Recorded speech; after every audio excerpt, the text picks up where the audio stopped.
Hi guys, it's Mrs. Stewart. I am here with this cute little bear, and he does not have a name yet. You might have to name him after the story and decide what you might want to name him after you see his cute little personality. He's very cute, isn't he? I like his cute little eyes. So his story today is called A Perfect Day. It's by Lane Smith. And Lane Smith was the illustrator of a couple of the books that I already read for you, the other two books. So this is our third book. And do you think it's fiction or nonfiction? Take a guess in your brain. Okay, well, I think it's actually fiction. And if you said fiction, pat yourself on the back. And you probably guessed it was fiction because it's a story about a little bear and it's in a cartoon. And it's probably not facts, because if it were facts about bears, we would probably see photographs and information about the bear.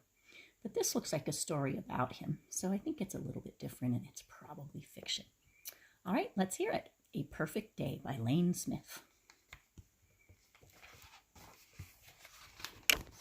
The warmth of the sun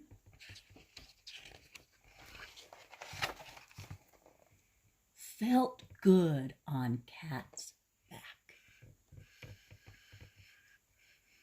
Cat liked to be in the flower bed where the daffodils grew.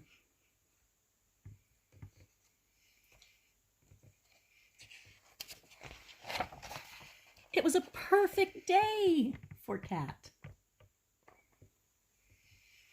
Cat's really kind of small in this picture. He's way right there, looking all tiny in this picture.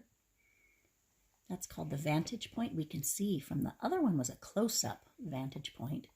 And this one we're actually seeing it far away. And that just kind of tells us a little bit more about the picture. Now we can see that the daffodils are in someone's yard and there's a house. We can see up here there's a bird feeder with some bird seed litter in there. And then we can see over here there's something blue off to the side. If you notice right over here, there's something blue right there. So we'll have to see what those things are. And we can see some tree leaves also. Let's see what's up. Oh my goodness, there's that blue thing. Ah, here's our hint. A hose. The cool of the water was what Dog liked best.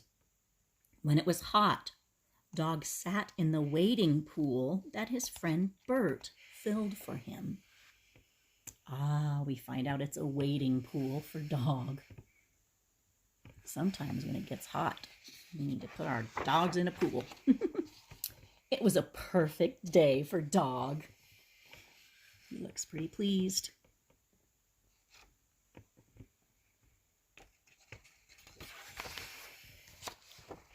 Birdseed.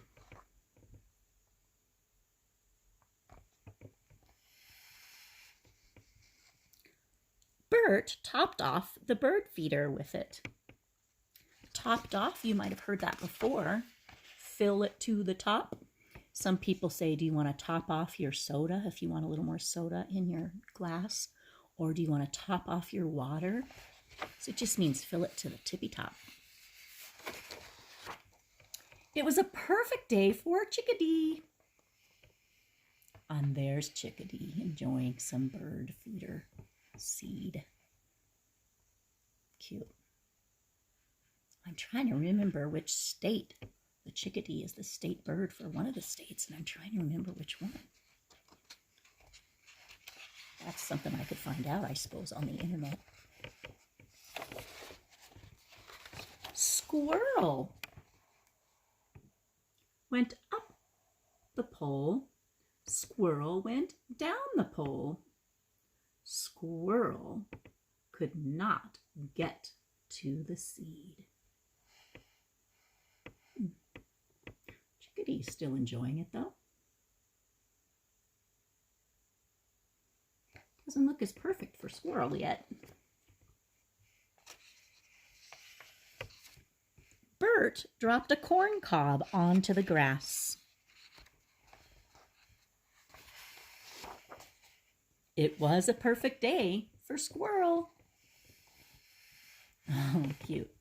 Squirrel got the corn cob. Perfect. Now it's a perfect day for everybody.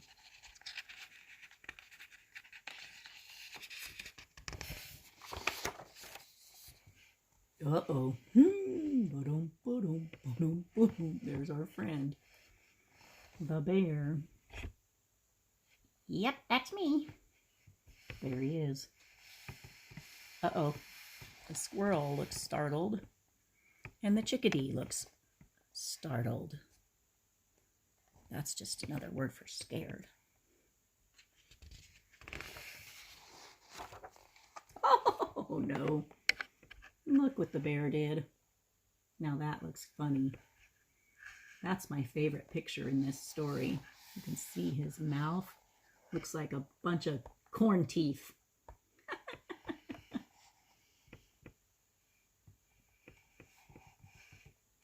It was a perfect day for squirrel.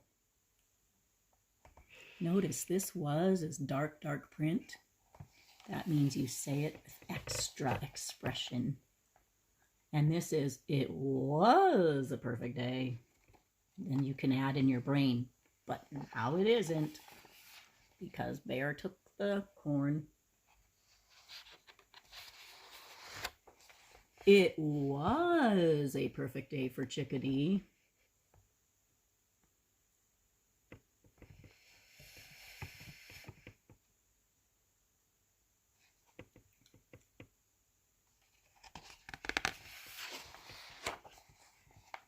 It was a perfect day for dog. Uh-oh. I wonder if he jumped in the pool with dog. Let's see. Oh, no, it looks like he picked the whole thing up and decided, I think I'll cool myself off and maybe drink a little bit of that. Oh, my goodness.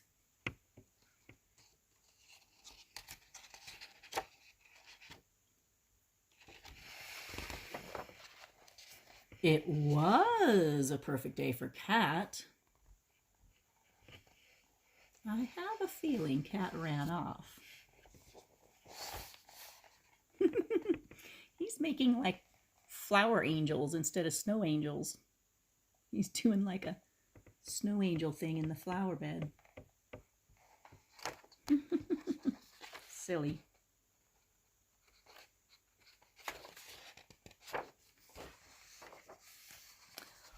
Ah, the warmth of the sun, the cool of the water, a belly full of corn and seed, a flower bed for a nap. I bet you know what it's going to say.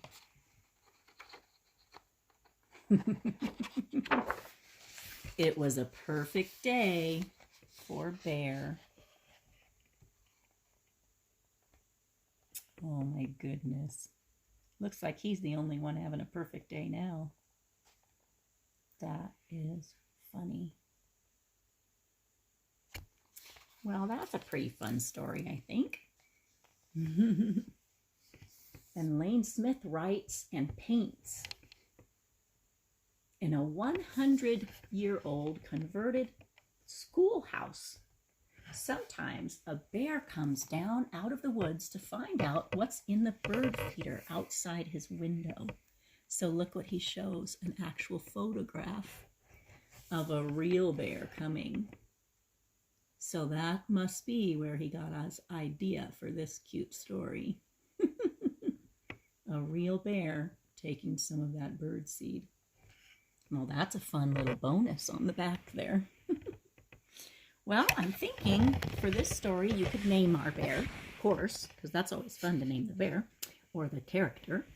You could probably write another story about what would make his day perfect or what else he goes to take to make an even better day. Or you could even write a story about what would make your perfect day and what types of things you might do to make your perfect day. We're home a lot by ourselves, hanging out with family, and we're not going outside a whole lot, but you can definitely think, well, you can still go outside, but you're not going outside as much. But you can think about all the things that make it a perfect day when you're at school, or think of all the perfect day things that you might have at home, all that kind of stuff. So you could write a really cute picture of Bear with a big old corn cob in his mouth, because I think that was the cutest, funniest picture ever. You could even write a story about the day the bear got the corn cob stuck in his mouth. And maybe other animals tried to help him get it out. Who knows? You can be creative and write whatever you want. So have a wonderful day. And this is our third story. And tomorrow I will be back with another story. Goodbye, everybody.